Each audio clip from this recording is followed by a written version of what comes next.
क्या आप प्रार्थना के बाद भी चिंता करते हैं? भाग 1।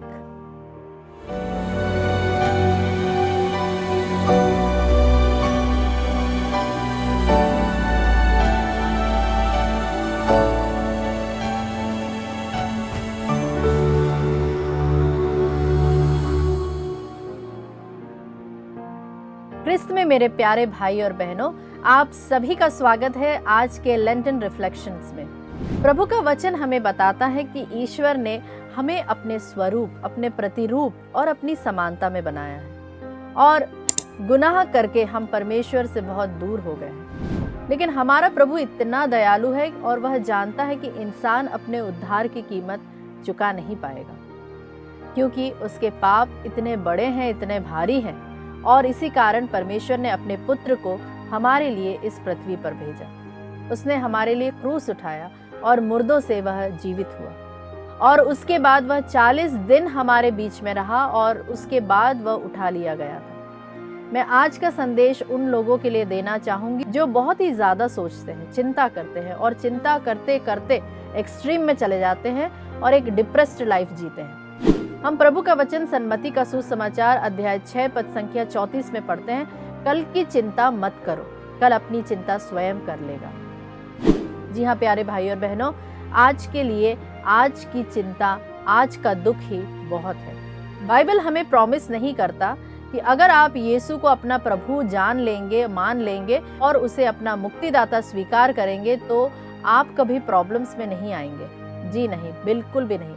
बाइबल आपसे कहीं पे भी यह प्रॉमिस नहीं करता कि यीशु पर विश्वास करने का मतलब है कि आपके ऊपर कोई तकलीफ नहीं आएगी। अगर कोई आपसे कहे कि अगर आप यीशु पर विश्वास करेंगे तो आपकी तकलीफें दूर हो जाएंगे या फिर आपकी हर मुसीबत से प्रभु आपको बचाएगा, छुड़ाएगा, तो ये बिल्कुल झूठ है। यीशु को स्वीकार करने का मतलब यह नहीं है कि आप आराम को स्वीकार कर रहे हैं। प्यारे विश्वासियों, जो ऐसी बात करते हैं उन पर आप बिल्कुल विश्वास ना करें। इस बात पर बिल्कुल ध्यान मत दीजिए। यही कारण था बहुत सारे लोगों ने कोविड में ईश्वर को छोड़ दिया, क्योंकि जब उन्हें यह गलत विश्वास था कि कोविड विश्वासियों को नहीं मार सकता। उन दिनों ऐसे कई सारे रील्स और वीडियोस भी बने थे। प्यारे विश्वासियों, जब उन्हें पता चला कि विश्वासी भी मर रहे हैं और अचानक उनके घर में डेथ हो रही है, प्यारे विश्वासियों, ऐसे लोगों का विश्वास डगमगा गया और उन्होंने ईश्वर को छोड़ दिया।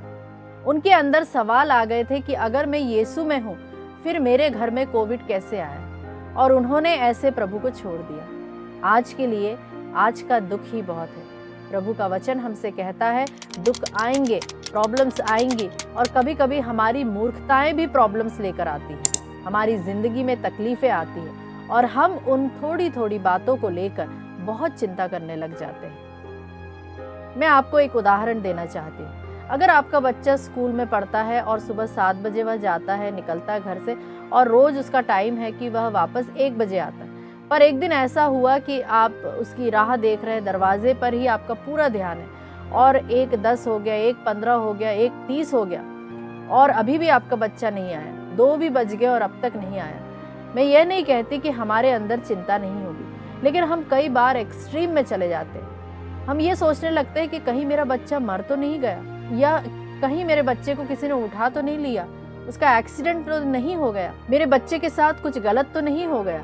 प्यारे विश्वासियों, प्रभु का वचन होसिया अध्याय 4 पद संख्या 6 में कहता है, धर्म के अभाव में मेरी प्रजा भ्रष्ट हो गई है, तुमने भक्ति को ठुकरा दिया है, अतः मैं तुमको याजक के पद से हटा रहा हूँ। तुम ईश्वर की वाणी की उपेक्षा करते हो, अतः मैं तुम्हारा ईश्वर तुम्हारी संतान को तिरस्कृत करूंगा।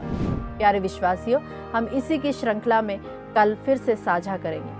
आज के स्पिरिचुअल एक्सरसाइज के लिए हम अपने से पूछें, क्या मेरा विश्वास मेरे रोज होने वाले अनुभवों पर आधारित होता है? जैसे कि जब चीजें मेरे साथ अच्छी होती है तो प्रभु मेरे साथ है, और जब मेरे साथ दुख मुसीबत आने लगते हैं, प्रॉब्लम्स आने लगती हैं, तो मैं दुखों में आकर या फिर बहुत ज्यादा डिप्रेस्ड होकर ईश्वर से प्रार्थना करना बंद कर देता हूँ। हम आज इस बात पर मनन चिंतन करें, क्या मेरे रिश्ते बहुत ही स्वार्थ भरे हैं? जब मुझे मतलब रहता है तब मैं उस व्यक्ति से प्रेम पूर्वक बात करता हूँ, और जब मेरा काम निकल जाता है तो मैं उसे इग्नोर करने लगता हूँ। आइए मेरे प्यारे विश्वासियों, हम इस बात पर मनन चिंतन करें। अपने स्पिरिचुअल एक्सरसाइज के लिए हम नोट करें क्या हमने इस तरह का बर्ताव किया है।